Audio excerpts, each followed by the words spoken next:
कांवड़ यात्रा शुरू होगी आज से। और कांवड़ यात्री का अनुमान है कि हरिद्वार से इस साल लगभग 4 करोड़ से लेकर 4.5 करोड़ कांवड़ियाँ जल उठाएंगी हरिद्वार से। और इस सारी चीज़ों को देखते हुए एक विशेष फरमान जारी किया है उत्तर प्रदेश सरकार ने कि खाने पीने के सामान बेचने वाले सारे लोग, चाहे होटल वाले हों, रेस्टोरेंट वाले हों, ढाबे वाले हों, रेहड़ी पटरी वाले हों, कोई भी हो, वो अपने दुकान के बाहर अपना नाम लिखेगा। अगर उसके पास कर्मचारी काम करते हैं तो उन कर्मचारियों का भी नाम लिखेगा। इसके बाद सियासत गर्म हो गई है। सरकार का कहना है कि एक धार्मिक यात्रा है और उसकी पवित्रता बनाए रखने के लिए ज़रूरी था, क्योंकि जब लोगों को पता लगता है, जब कबाड़ियों को पता लगता है कि उनकी यात्रा के दौरान कुछ ऐसा हो गया जिससे उनकी जो पवित्रता थी उस यात्रा की या उस जल की बनाने में, जो वो जल वहाँ से लाते हैं हरिद्वार से, वो बनाने में नाकाम रहे या किसी कारण से वो उसमें अशुद्धता आ गई, तो इससे जो धार्मिक सौहार्द है, जो धार्मिक सौहार्द का माहौल है, वो बिगड़ सकता है।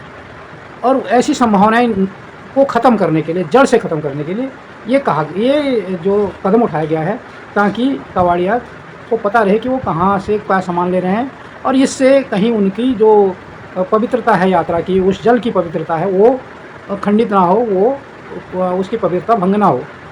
अब दूसरी ओर जितने भी उस सरकार के अलावा, यानी भारतीय जनता पार्टी के अलावा और भी संगठन हैं, चाहे उनके सहयोगी हैं या विपक्षी हैं, वो इस पर लेकर बवाल उन्होंने खड़ा कर रखा है कि ये धर्म के आधार पर, जाति के आधार पर बांटने की एक साजिश है और जो एक स्वतंत्रता होती है कि मैं अपनी पहचान छुपा के रखूं या बताऊं, उसका भी कहीं ना कहीं उल्लंघन है। तो अब ये बड़ा सवाल है, ये आम जनता को सोचना है, क्या इससे जो धार्मिक है, जो जाति है, सौहार्द बिगड़ेगा या बनेगा?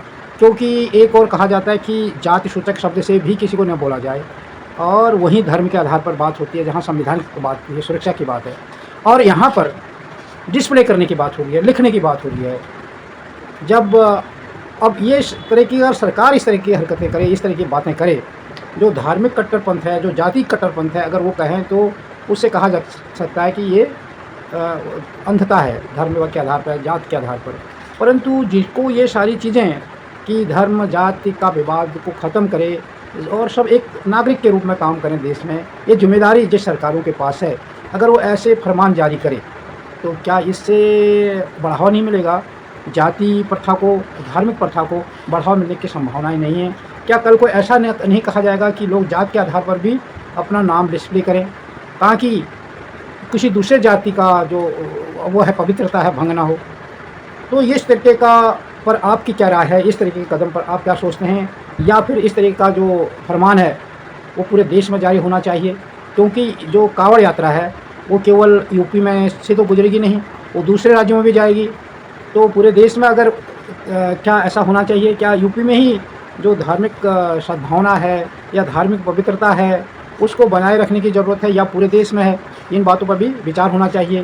तो क्या ये यूपी में आने वाले जो उपचुनाव हैं 10 विधानसभा का, क्या कहीं उसको एक मद्देनज़र रखते हुए यूपी सरकार ने तो ऐसा कदम नहीं उठाया है? इन सारी बातों पर आपकी क्या राय है? आप अपनी वीडियो में ज़रूर लिखना। अगर आपको हमारी वीडियो पसंद आई हो तो इसे लाइक करें और ज्यादा से ज्यादा शेयर करें, ताकि बाकी लोगों तक भी ये जानकारी पहुंच सके। हमारे चैनल को सब्सक्राइब करना बिल्कुल ना भूलें और हमारी वीडियोस को सबसे पहले देखने के लिए बेल आइकन को भी जरूर प्रेस करें।